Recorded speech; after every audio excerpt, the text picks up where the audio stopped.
Perkenalkan, nama saya Nilu Putumeta Sumayanti, absen 24, NIM 21156444141. Nama saya Made Deviti Doserina, nomor absen 18 dengan NIM 21156444105. Perkenalkan, saya Iko Manggita Putra, nomor absen 20, NIM 21156444117.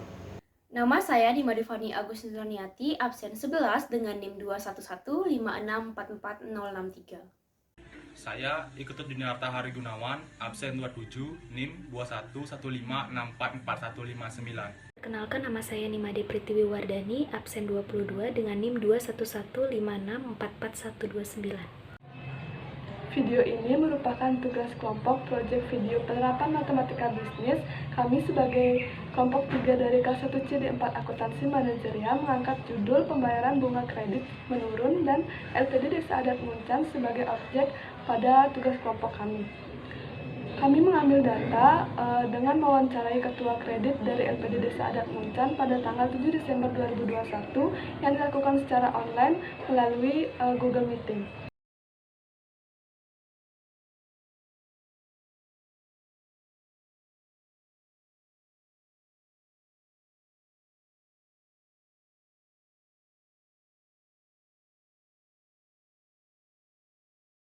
Bagi Bapak, jadi untuk pertanyaan yang selanjutnya, metode apa yang digunakan untuk mencatat besar pokoknya beserta bunganya yang nanti akan dibayar oleh nasabah?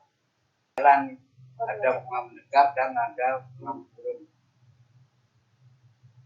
Pertanyaan selanjutnya, Pak, bisa tolong diperlihatkan contoh kartu pembayaran dari salah satu nasabah?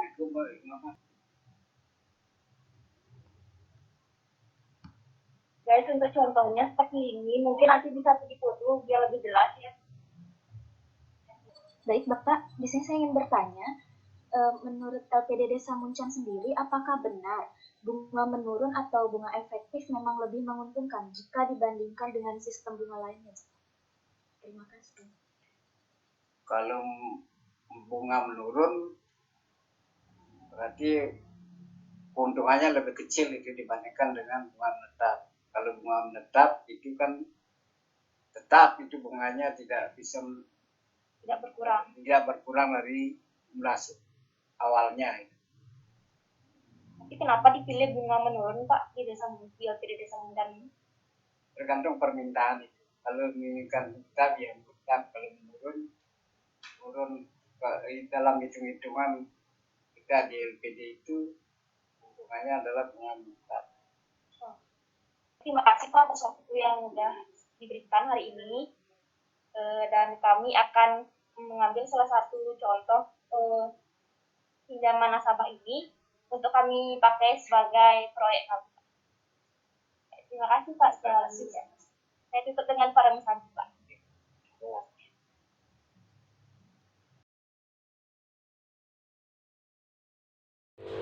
Baik, saya akan menjelaskan mengenai perhitungan pembayaran bunga, pokok, dan sisa saldo dari data yang telah kami peroleh sebelumnya, yaitu peminjaman sebesar Rp150 juta dengan suku bunga 1,7% menurun per bulannya dalam jangka waktu 30 bulan. Karena pada data kami ini mengalami perubahan pembayaran pokok setiap bulannya, maka yang menjadi acuan dalam perhitungan ini yaitu jumlah angsuran yang dibayar pada bulan pertama dibayarkan sebesar Rp8 juta. Maka untuk menentukan bunganya digunakan rumus bunga sama dengan saldo awal dikali suku bunga, yaitu saldo awalnya sebesar Rp150 juta dikali 1,7%, maka mendapatkan bunga sebesar Rp2.550.000. Selanjutnya, untuk menghitung pembayaran pokok digunakan rumus pokok sama dengan jumlah angsuran dikurangi bunga, yaitu jumlah angsurannya sebesar 8 juta dikurangi Rp2.550.000, mendapatkan pokok sebesar Rp5.450.000. Kemudian yang terakhir, sisa saldo.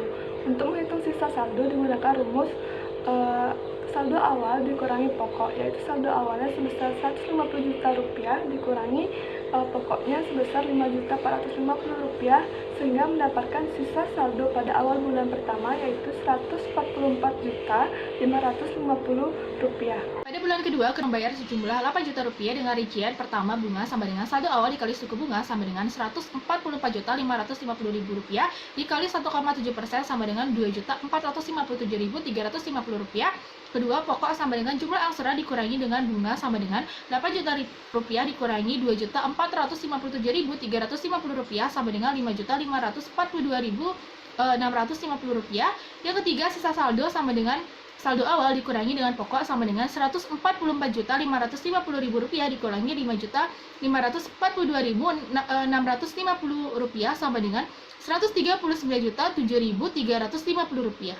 Pada bulan ketiga membayar 7 juta rupiah, maka untuk menentukan bunganya adalah bunga sama dengan saldo awal dikurang suku bunga, maka 139.007.350 rupiah dikali 1,7% hasilnya adalah 2.363.124,95 rupiah.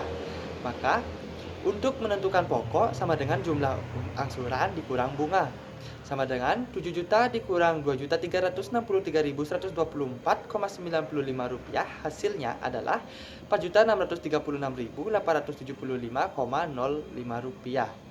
Untuk menentukan saldo akhir, maka saldo awal dikurang pokok 139.007.350 rupiah dikurang 4.636.876 rupiah, hasilnya adalah 134.370.747 rupiah.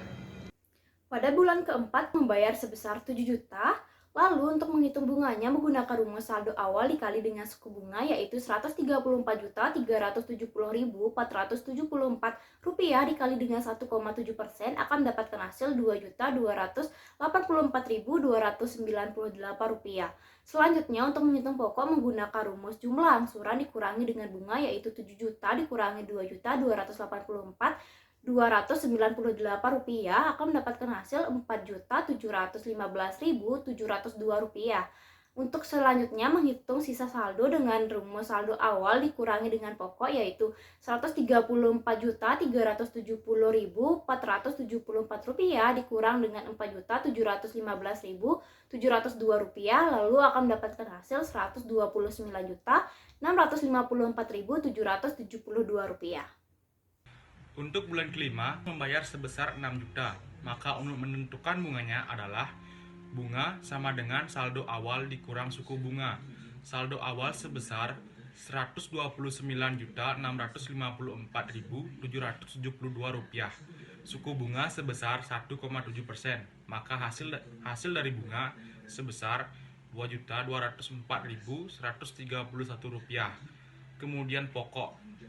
Untuk pokok, jumlah angsuran dikurang bunga. Jumlah angsuran sebesar 6 juta dengan bunga 2.204.131, maka hasilnya 3.795.869 rupiah. Maka saldo akhir sama dengan saldo awal dikurang pokok. Saldo awal sebesar 129.654.772 juta dikurang pokoknya sebesar 3.795.869 rupiah. Maka hasilnya sebesar 125.858.903 rupiah. Selanjutnya, pada bulan ke-6 membayar sebesar 8 juta rupiah. Maka untuk menentukan bunganya digunakan rumus bunga sama dengan saldo sebelumnya dikalikan dengan suku bunga, yaitu saldo sebelumnya sebesar 125.858.903 rupiah dikalikan dengan suku bunga sebesar 1,7%, maka mendapatkan bunga sebesar 2.139.601 rupiah. Kemudian untuk perhitungan pembayaran pokok digunakan rumus pokok sama dengan jumlah angsuran dikurangi dengan bunga, yaitu jumlah angsuran sebesar 8 juta rupiah dikurangi dengan bunga sebesar 2.139.601 rupiah, maka mendapatkan pokok sebesar 5.860.399 rupiah. Dan yang terakhir adalah perhitungan sisa saldo dengan rumus sisa saldo sama dengan saldo sebelumnya dikurangi dengan pokok, yaitu saldo sebelumnya sebesar 125.858.903 rupiah dikurangi dengan pokok sebesar 5.860.399 rupiah, maka mendapatkan sisa saldo untuk bulan ke-6 sebesar 119.998.504 rupiah.